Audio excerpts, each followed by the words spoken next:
So I want to talk briefly about something called the quitclaim deed.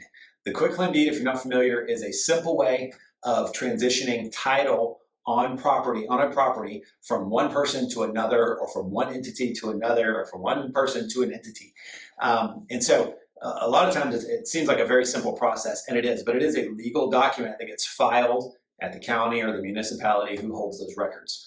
And so where I've seen this become an issue, and you don't need to leave this video knowing everything about the quitclaim deed, but you need to know enough as to where to raise your hand and get some help. And so I've seen this become an issue recently in a couple situations, both in an estate situation and in a divorce. And so let me run through both of those real quick. In an estate situation, right before grandma passes, the kids do a quitclaim deed and change the property from the mom's name to the kid's name, right? And so everybody thinks that's great because, hey, you won't have to deal with this after.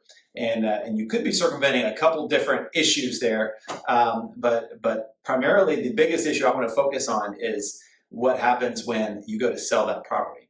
And so yes, this was filed. No one really double checked you, but the biggest issue you have when you go to sell that property is the title underwriters who are looking at chain of title are going to find an issue. And essentially this issue is going to come up and they're going to say this was not done properly. And there's ways to do the quitclaim properly, but it's not uncommon at all that in situations like this that it's not done the way the title companies and title company underwriters are going to want to see it done in order to ensure future title, which you're going to have to be able to sell that property.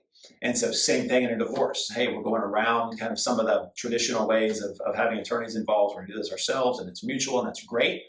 The problem is we're changing title from both of our names to one of our names. And now 5 years later, I want to go sell this property. We don't know what the situation is going to be 5 years later, right? And this is where it comes up. The relationship might not be as agreeable as it was on the day we did the quitclaim. And so title comes back and says, hey, this was done, so-and-so didn't sign here. The way the description of the property was written on the quitclaim does not match these records, and therefore we have to correct this.